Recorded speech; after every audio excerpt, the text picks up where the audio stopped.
Hey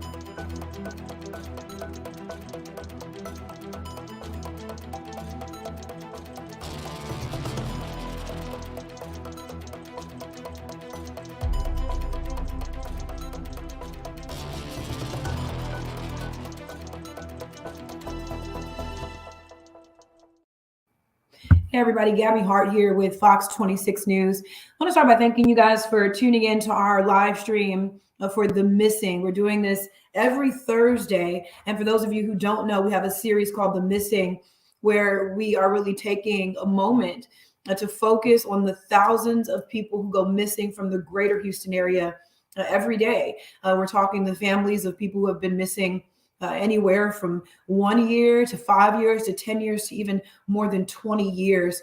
And our purpose is to make sure that we're giving these people a voice, keeping these names alive, and allowing these families to know that there is still some hope and a possibility that their loved ones can be found. So today we're telling the story of Veronda Sanders. We did this story a while back, I want to say a few months ago, about maybe 5 to 6 months ago, and we sat down with her family. Now, Veronda Sanders was an Army veteran. She was a woman in her 60s, very family oriented, who one day went for a bike ride and never came back home. Her family, all these years later, still not giving up hope. I want to go ahead and play you guys a little piece of that story that we did before I bring on her loved one. Veronda K. Sanders. It's a name this family has been waiting to say on television for 4 years now. We haven't had anything close to this moment in 4 years. Veronda K. Sanders, an Army veteran, was 60 years old when she went for a bike ride through her Southeast Houston community near MLK Boulevard in Belfort. That was on October 17th of 2018. She hasn't been seen since. It's a constant nudge. It's a constant tugging. The person you heard right there speaking, talking about what it's like not, knowing where her aunt is. That is the niece of Veronda Sanders, Lorinda Roy. She's actually here on this call with us. Lorinda, how are you today? Thank you for taking the time to do this with us. Uh-oh, let me unmute you. Hold on one second. Okay. There we go. All right, now we can hear you. I know when I spoke with your family, it was very emotional, in part because this was the first time that story that you guys just saw, this was the first time that you guys had talked about Veronda's disappearance. Mm-hmm. Talk to me more about what it was like finally getting this kind of coverage. It was really exhilarating, just simply because it had taken us 4 years just to even get her name out. So whenever we were able to reach out to you guys and we were so grateful that you stopped what you were doing and made sure that we were a part of that show, simply because people go missing every day. And we're not talking about just adults, children as well. And everybody is affected by it. It's everybody's family. So it's heartbreaking and just grief. Like I said earlier in the piece when we did it back a few months ago, that is just a constant in the back of your mind, like what happened? Where is your loved one? Yeah. Exactly. And now Veronda went missing October of what year? October of 2018. Of 2018. So we're actually going on 5 years. Going on 5 years. And what part of town did she go missing from? So we southeast side of town. So the street that we lived on was Westover, which was the street that she lived on Westover, and that was the street that she actually left from home and on a Wednesday and didn't come back, and we haven't seen her in 5 years.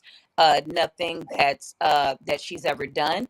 She's never gone. She's never stayed home, away from home for long. So it was very unusual. And very unusual for us because that wasn't her. It just wasn't what she did. So for her to leave. It was very unusual. Like you said, she was very family oriented. I do want to take a second though and just introduce. We just had Star Timmins joining in. This is another one of Veronda's nieces. Star, thank you for joining us. Yes, ma'am. Yeah. And I just played a little piece of the clip from the story that we did. little clip from the story that we did, and we were just talking about how this was the first time when we did that interview that Veronda got any media coverage. Right. And I know you had an opinion, Star, as well about why that was. Do you want to just talk about that just very, very briefly? Yes. I feel like that the reason we didn't get any media coverage, because we weren't taken very seriously due to the lifestyle that my aunt was living.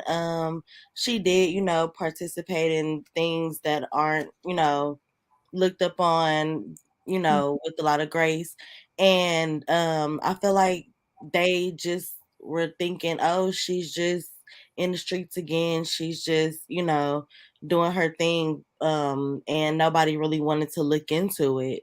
Once they knew, like, the type of person she was, they didn't want to look into it. They felt like, oh, these people don't really care about her. Maybe, she don't really have a real family, so we're not gonna worry about it. We're just gonna let it rock with the streets. Yeah. And I think I chimed in a little bit on that as well, Gabby, saying that I felt like demographics as well, the area of town. I think I talked about that a little bit because not only uh, did that happen to her during that time, there were also a couple of other missing cases that came up like around the exact same time that nothing was looked at, nothing was ever reported, nothing was ever spoken. But during her time, it was almost kind of like a chain where like two or three others back to back around the exact same time. So that's what made it even more interesting, and why I kept saying the demographics, because it wasn't only just her that it happened to around that time. There were a couple of other females around in that same area. Go ahead. And I do want to give you I'm going to play a little clip because it was a very emotional interview when I Sure. sat down with you. Also, I have another clip that I want to play. Just in the meantime, just make sure there's nothing bumping against your microphone because there's just a little bit of static. But I do want to go ahead and play this clip, and I want everybody to just have a listen to it. Absolutely. Everybody has their vice. Right. Everybody has a vice, and everybody deserves to be cared for, Right. and look for if they gonna listen. Her nieces say they were the closest thing to children Veronda ever had.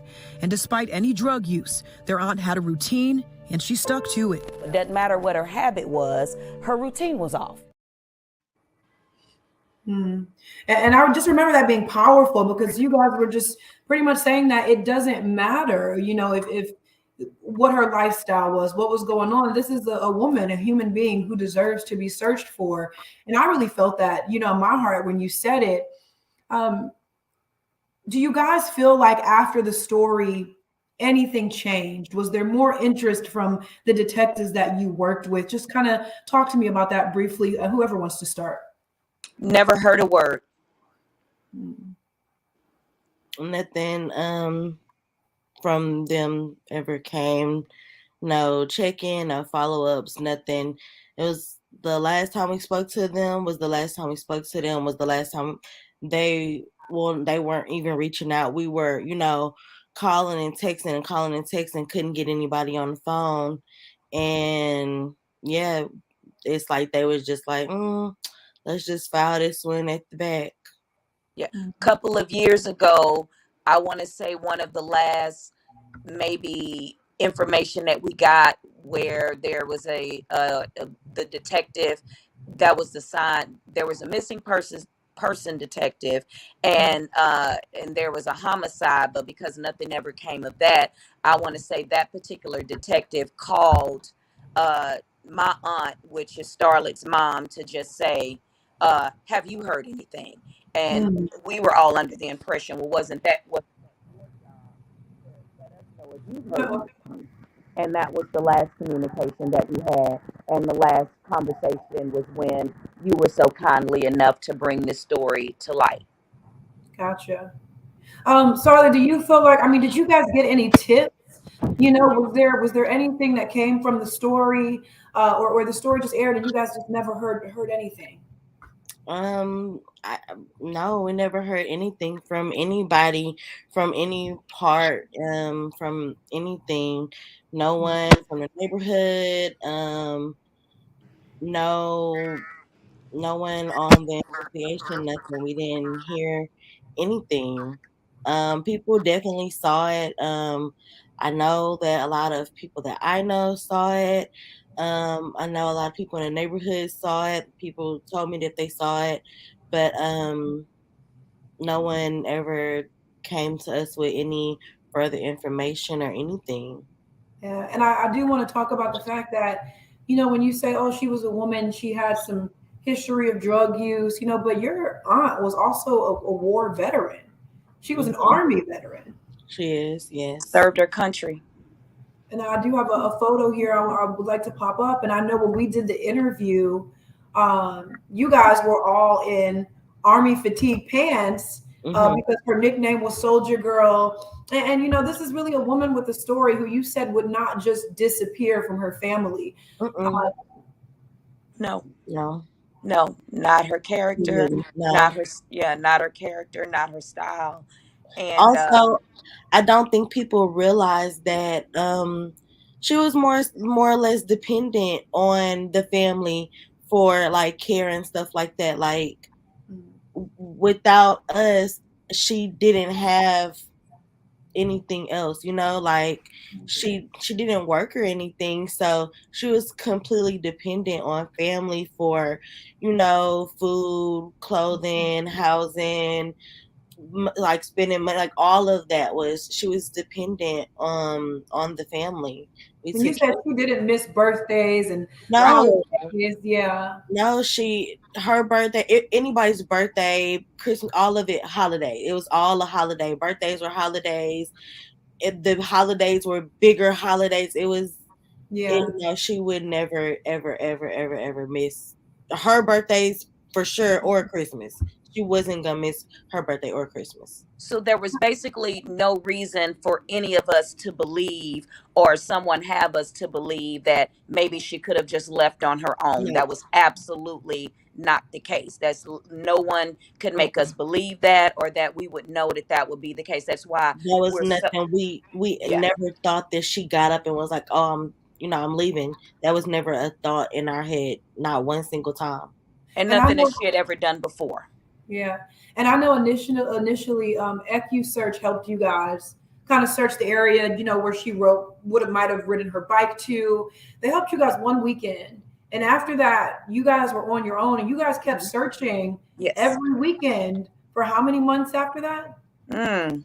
For a while, I yeah. think we probably did a search like every week, or every time we all got a chance to get together as a group. I mean, we And searched, individually, I know yeah, a lot of us individually. were driving around just by ourselves, just in the neighborhood, trying to see if we can see anything. I definitely went by myself more than a few times, just driving around in the area. And Yep. I know I asked you all this when I sat down with you, and I said, "Are you hopeful that she's still out there?" Yes. Hmm. Has that answer Ever. changed since the story aired? No, I'm No. just hopeful. I'm just remaining optimistic. Yeah. I mean, I know, of course, there's like a lot of statistics and things like that, but I mean, at the end of the day, that's all I can do for my aunt and for myself is just remain optimistic. Yep. Yeah. And that's all any of us can do. It's just it's just amazing how someone can just leave and walk off and never return, and no trace. No trace of the bike, no Yeah. trace of any of the belongings that she left with.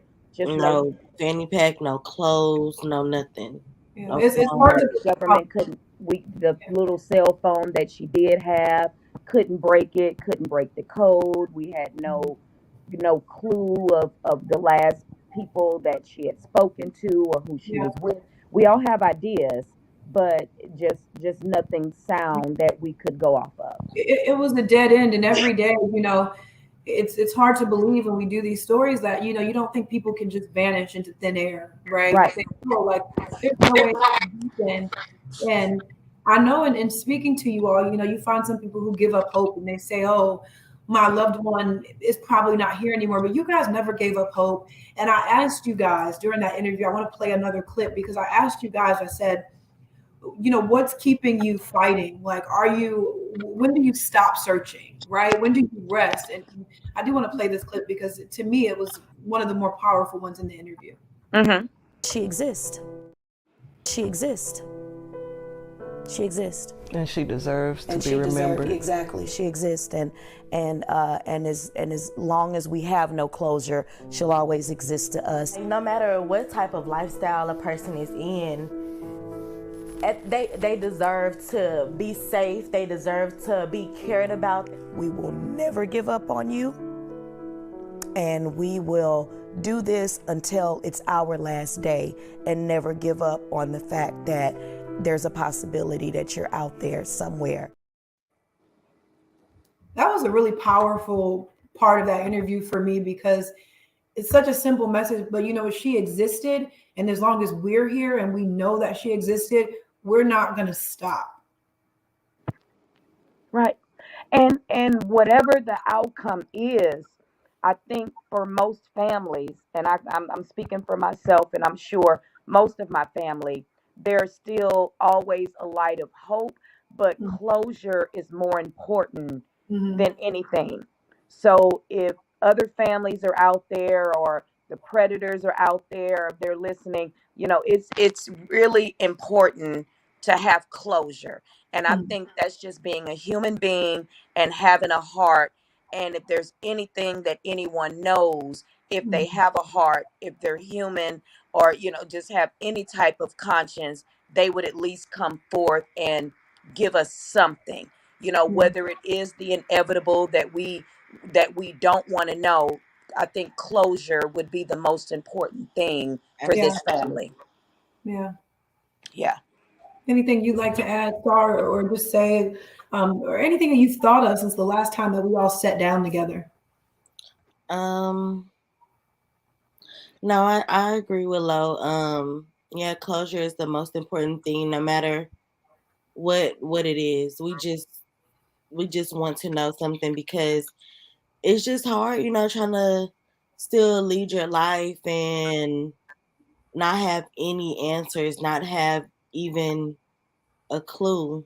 Mhm. It's just really hard. So Yeah. yeah, I I would can just tell you your aunt, and hearing like the love that you guys have for her and everything that you guys share with me about her. I mean, she was lucky to have nieces like you who aren't giving up the fight and who waited 4 years just for media coverage. But when that opportunity came, the way you guys jumped on it, it was beautiful to see. And while I wish we had answers by now, the reason that we're doing these live streams is to keep the names out there, to kind of keep it on a digital platform. And, maybe one day those answers will come. So right now, I do just want to take the time to thank everybody for tuning into this live stream, The Missing. Veronda Sanders' full story is up on our website, fox26houston.com. It's on our YouTube. You can find this on Facebook, Twitter. Go and read the story of Veronda Sanders, share her story. And if anyone knows something, someone watching this, do the right thing. This is a family that's desperate for closure. And also, while you're on our website, take a look at the dozens of other cases like this that we've covered, and all the missing people out there who are just, their family members are really struggling. And someone out there knows something. So do the right thing. Thank you guys so much for tuning in. And we will be back next Thursday with another edition of The Missing. Thank you. And also thank you, Star, and Lorinda, for being here as well. Thank you. Thank you so much. Thank you. We thank appreciate it. you. Yeah. Okay. And I'm just going to